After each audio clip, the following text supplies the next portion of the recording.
vous partez en vacances, vous avez sans doute déjà mis pas mal d'argent de côté tous les mois pour réussir à obtenir la somme que vous souhaitiez. En sachant que le budget moyen est de 65 € par jour et par personne pour les vacances, ça peut vite grimper. Et si je vous donne des astuces pour faire baisser le prix de vos vacances, ça vous intéresse? A tout de suite!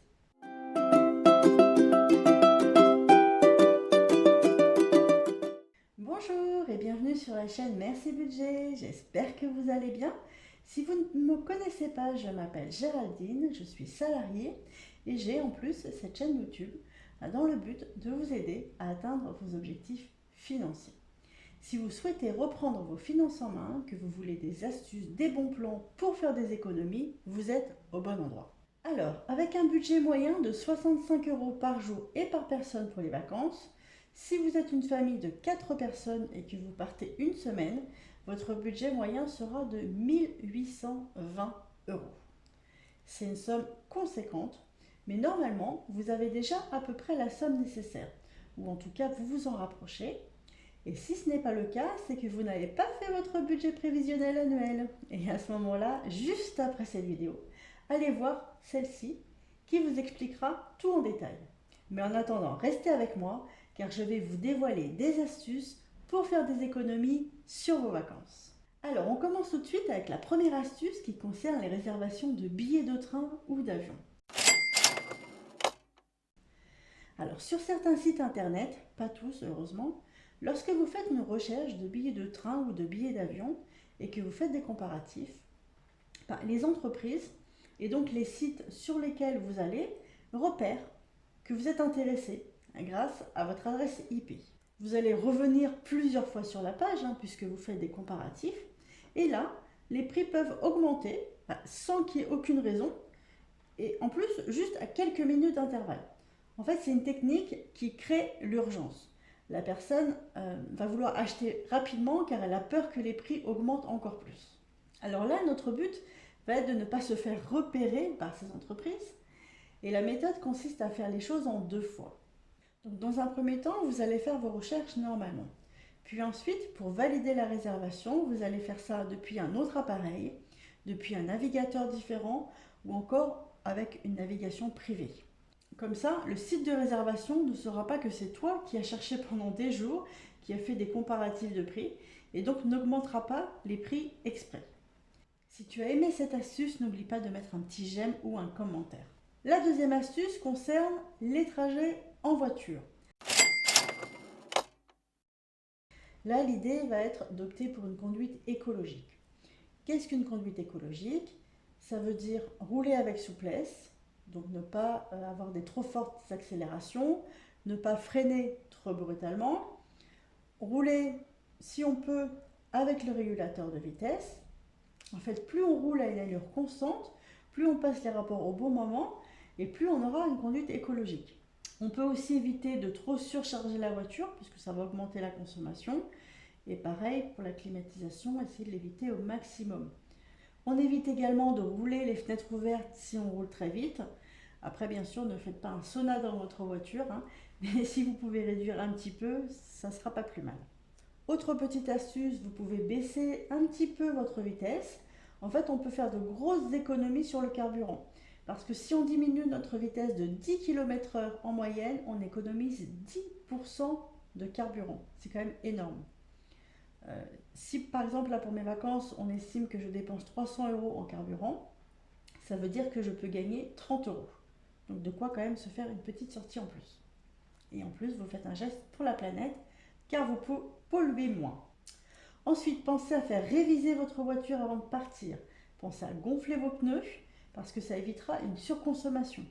D'après les chiffres qui sont publiés par Michelin, un sous-gonflage de 0,5 bar, donc ce qui est quand même assez fréquent, ça entraîne 2,4% de surconsommation. Donc comme je le disais, vous pouvez aussi réduire la quantité d'affaires, éviter de surcharger la voiture, puisque plus la voiture sera lourde et plus elle consommera. Ensuite, pour votre trajet aller et retour, essayez de prévoir un pique-nique, un sandwich, une boisson. Ça vous évitera de vous arrêter en fait sur les aires d'autoroute où les prix sont quand même très très chers. Vous ferez de grosses économies et en plus vous gagnerez du temps parce que vous ne serez pas obligé de faire la queue. Pensez également à ramener votre thermos de café pour le trajet, ça fera toujours ça en moins. Et en plus, vous pourrez vous arrêter sur n'importe quelle aire de repos, vous n'aurez pas besoin d'avoir la station qui va bien. Autre petite astuce, si vous avez encore un petit peu de place dans votre voiture, vous pouvez très bien proposer du covoiturage pour alléger vos frais de route. Par exemple sur le site de Blablacar, c'est très sécurisé, il n'y a aucun souci. Ensuite, en ce qui concerne le péage, vous pouvez voir combien est-ce que vous devrez payer, par exemple sur le site autoroute.fr ou sur le site Via Michelin. Une astuce pour réduire ces frais de péage. Alors, ça va consister à sortir à une sortie et de faire le tour du rond-point et de re-rentrer. C'est un petit peu bizarre comme ça peut paraître bizarre ou radin, mais grâce à cette astuce, vous pouvez quand même économiser jusqu'à 20% sur vos frais de péage. Et en plus, vous pouvez faire toutes les simulations sur le site autoroute-eco.fr. Ensuite, lorsque vous cherchez votre destination de vacances, vous pouvez aussi vous limiter en nombre de kilomètres. Ça réduira la facture de carburant. Et il y a des choses à faire dans toutes les régions. Vous pouvez passer par la nationale au lieu de prendre les autoroutes. Parfois, ça ne rallonge pas forcément beaucoup le trajet et on économise beaucoup. On peut faire un mix des deux, passer un petit peu par les autoroutes et de temps en temps prendre un petit peu les nationales, là où la section d'autoroute est relativement chère. Troisième astuce, ça va concerner les trajets en train ou en avion.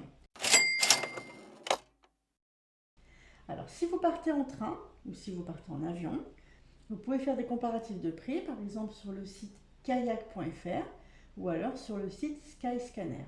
Parfois, si vous choisissez des dates de départ ou de retour en semaine, vous payerez moins cher que si vous partez le week-end. Donc pensez à mettre dans votre recherche une date flexible pour voir toutes les opportunités. Vous pourrez aussi profiter des offres de dernière minute ou des promotions. On y trouve quand même de très belles offres. Ou alors, il faudra à contrario penser à bien anticiper, c'est-à-dire prévoir vos vacances en début d'année, par exemple pour l'été. Si vous choisissez un trajet avec une escale, bien souvent ça sera moins cher qu'un trajet direct, et des fois pas pour forcément beaucoup plus longtemps. Et surtout, pensez à voyager léger pour éviter les surcoûts des bagages. C'est-à-dire prenez uniquement une valise cabine. Vous n'avez pas forcément besoin de prendre une valise en soute. Ça vous reviendra beaucoup moins cher. Faites attention toutefois aux dimensions des bagages autorisés parce qu'en fait ils sont variables en fonction des compagnies. Donc renseignez-vous bien sur le site de la compagnie pour voir la dimension maximum de votre valise cabine. Enfin, pensez à bien vérifier vos assurances de carte bancaire ou vos assurances habitation parce que bien souvent ça couvre au niveau du voyage. Alors pareil que pour les trajets en voiture, prévoyez votre petit pique-nique, des sandwichs, la boisson qui va avec. Ça vous évitera en fait de devoir acheter à la gare ou à l'aéroport parce que ça coûte souvent très très cher.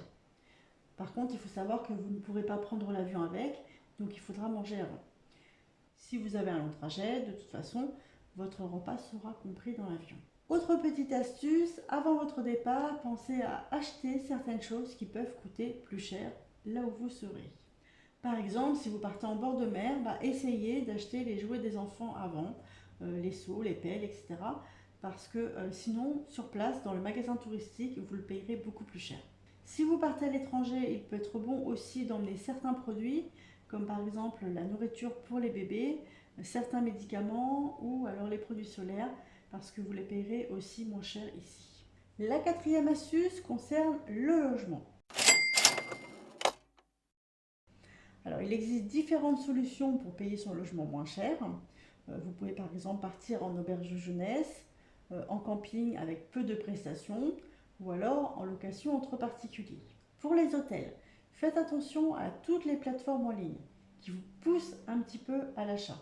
Car souvent, vous voyez en bas, ils vous signalent plus qu'une chambre à ce prix, dépêchez-vous. Alors ça peut être vrai, mais ça peut être aussi une astuce pour que vous vous dépêchiez de réserver la chambre. Vous pouvez appeler par exemple directement l'hôtel et qui pourra vous faire un prix moins cher que la plateforme. Aussi, vous pouvez regarder si votre assurance habitation, votre assurance voiture, votre comité d'entreprise ne propose pas des réductions pour les hébergements. Bien souvent, vous avez plusieurs offres de disponibles. Vous pouvez aussi partir à plusieurs parce que ça va réduire les frais au niveau du logement. Et vous pouvez prendre aussi un hébergement du type appart-hôtel avec une cuisine. Ça vous permettra de prendre des repas dans votre lieu de vacances et d'éviter d'aller au restaurant tous les jours. Et si vous voulez vraiment économiser sur votre logement en ne payant quasiment rien, vous pouvez par exemple faire de l'échange de maison. C'est quelque chose qui s'est énormément développé ces dernières années. Je peux vous en parler parce que je le pratique. Tout est très sécurisé et sur le site par lequel je passe, il y a un abonnement de 160 euros et on peut, grâce à cet abonnement, voyager toute l'année en illimité. Ça veut dire que si on a envie de partir en vacances 6 mois de l'année, il n'y a pas de souci et ça sera pour le même prix. Quand on connaît le prix d'un camping, d'une location ou d'un Airbnb en pleine saison, là vraiment il n'y a pas photo pour les économies, on en fait vraiment d'énormes. Et sinon, vous pouvez aussi louer votre logement pendant votre absence, ça vous fera un petit complément de revenus. Dernière astuce, s'il n'y a personne chez vous, pensez à bien couper les appareils électroménagers qui n'ont pas besoin de rester allumés. Ça vous permettra d'éviter les risques d'incendie et ça vous évitera de consommer de l'électricité inutilement. La 5e astuce concerne les repas. Pour les repas, pour le midi, faites des pique-niques. Les enfants adorent, et les parents aussi d'ailleurs. Vous pouvez acheter des sandwichs tout prêts en magasin, des salades, mais le mieux encore, ça va être de faire son casse-croûte avant de partir. Vous pouvez très bien, par exemple, faire une salade de pâtes, une salade de riz que vous agrémentez comme vous voulez. Vous pouvez aussi faire des croque-monsieur, ça se mange très bien froid. Vous pouvez faire des cordons bleus, des poissons panés, tout ça, ça se mange froid. Bref, vous l'aurez compris, vous n'allez pas passer 3 heures en cuisine, mais pouvoir faire un pique-nique maison, surtout si on est une famille, on économise vraiment beaucoup sur le budget repas du midi. Et ça permettra de pouvoir se faire un petit peu plus plaisir, par exemple le soir, ou vous permettre de vous acheter une glace dans la journée. Ensuite, lorsque vous allez faire vos courses, essayez de ne pas acheter en trop grande quantité. Comme ça, vous éviterez de faire du gâchis. Et le mieux encore, si vous avez de la place dans votre voiture, c'est de prendre une glacière avec vous et comme ça vous pourrez ramener les restes de votre frigo. Si vous êtes à l'hôtel avec le petit déjeuner inclus, vous pouvez manger très bien le matin et juste grignoter le midi en attendant le soir. Pour les restaurants, évitez ceux qui sont trop touristiques parce que là vous payerez vraiment beaucoup plus cher et regardez avant les avis ou demandez des conseils. C'est encore la meilleure solution. 6e astuce, les sorties. En ce qui concerne les sorties, pour économiser, vous pouvez déjà faire une liste de tout ce que vous aimeriez faire pendant vos vacances. Et ensuite, faire des choix. Pour les entrées payantes, vous avez peut-être des réductions avec votre comité d'entreprise, votre assurance habitation ou voiture, votre banque. Pensez bien à regarder sur tous ces sites. Ensuite, selon votre situation, si vous êtes étudiant, senior, en recherche d'emploi, vous pouvez bénéficier de tarifs avantageux. Surtout, n'oubliez pas de prendre votre pièce d'identité pour justifier de votre situation. En ce qui concerne les sorties gratuites, si vraiment vous voulez économiser, vous n'êtes pas obligé de prendre des sorties payantes. Il existe plein de choses qui sont gratuites ou très peu chères, comme par exemple les balades, le géocaching. Vous pouvez aussi profiter d'expositions ou de festivals ou de concerts gratuits. N'hésitez pas à consulter l'Office de tourisme, ils sont là pour ça, ils pourront vous donner toutes les informations. Dans tous les cas, le meilleur moyen de faire des économies sur le budget sortie, ça va être d'anticiper avant de partir. Donc avant de partir, renseignez-vous sur les activités à faire dans la région, consultez l'Office de tourisme et faites votre programme en priorisant. Bien sûr, si vous n'avez pas d'enfants ou des enfants en bas âge, privilégiez les périodes hors vacances scolaires et hors pont, ça vous permettra de payer beaucoup moins cher. Et ensuite, fixez-vous un budget pour toutes les catégories. Le transport, l'hébergement, les restaurants, les loisirs. Et surtout, suivez vos dépenses pour ne pas les dépasser. Ça peut paraître un peu contraignant en vacances. J'entends déjà des personnes qui vont me dire « Oui, mais c'est les vacances, on ne compte pas, on est là pour se faire plaisir. » Alors oui, je suis totalement d'accord avec vous, mais est-ce que ça vaut le coup de se mettre dans la mouise pour quelques jours de repos? Alors qu'en anticipant, vous pourrez vous faire plaisir tout en maîtrisant votre budget. Et je vous assure qu'arriver à la fin des vacances, lorsque vous rentrerez serein avec votre budget, ça n'a pas de prix. Dernier point que je voulais aborder avec vous, ce sont les aides financières. Si vous voyagez en train, par exemple, vous pouvez bénéficier du billet de congé annuel. En fait, c'est un billet qui est accessible à tous et ainsi vous pouvez bénéficier de 25% sur votre aller-retour pour un voyage de plus de 200 km. Il faut savoir que vos proches bénéficient également de cette réduction s'ils vivent sous le même toit que vous et s'ils voyagent avec vous. Pour cela, rien de plus simple, vous allez sur le site de la SNCF, vous téléchargez le formulaire, vous le remplissez et ensuite vous pouvez aller à la gare acheter vos billets. Autre astuce, que ce soit pour payer vos billets de train ou d'avion, vos restaurants, vos sorties, vous pouvez profiter de chèques vacances. Si vous travaillez dans le public ou si vous êtes retraité de la fonction publique, vous pouvez avoir des chèques vacances. Si vous travaillez dans le secteur privé, renseignez-vous auprès de votre comité d'entreprise ou auprès de vos ressources humaines. Si vous êtes retraité du secteur privé, vous pouvez peut-être continuer à bénéficier des chèques vacances. Renseignez-vous auprès de votre ancien employeur ou auprès de votre caisse de retraite. Il existe également le chèque vacances senior. Si vous êtes assistante maternelle, renseignez-vous auprès de l'IRSEM. Et c'est nouveau pour tous les travailleurs qui sont non salariés, donc les gérants, les professions libérales, les auto-entrepreneurs. Vous pouvez aussi avoir le droit au chèque vacances. Renseignez-vous sur le site. Et enfin, si vous avez peu de revenus, vous pouvez bénéficier de certaines aides pour vos vacances, comme par exemple la bourse Solidarité Vacances. Il existe aussi l'aide vacances familiale ou VACAF. Ça permet de partir en vacances à moindre coût, par exemple en camping ou en gîte labellisé par la CAF. Normalement, si vous êtes éligible, vous avez dû recevoir une information de votre CAF en début d'année. Les conditions pour en bénéficier et le montant, ça varie d'une caisse à une autre. Donc renseignez-vous auprès des services sociaux de votre commune, le CCAS, le CIAS, et auprès de votre caisse d'allocation familiale. Donc voilà, c'était une vidéo où j'ai beaucoup parlé, il y avait beaucoup d'astuces, j'ai peut-être parlé un petit peu vite, mais je voulais vraiment vous donner pas mal d'astuces. Donc c'est vrai que ces petites astuces vont vous faire économiser quelques petits euros par-ci, quelques petits euros par-là, et ça peut vite devenir une grosse somme. Donc maintenant, vous avez toutes les clés en main pour vous offrir de belles vacances sans vous ruiner. Donc si vous avez aimé cette vidéo, n'hésitez pas à mettre un petit j'aime, à vous abonner, à activer la petite cloche pour ne pas rater les prochaines vidéos. Sur ce, je vous dis à la semaine prochaine. Bye!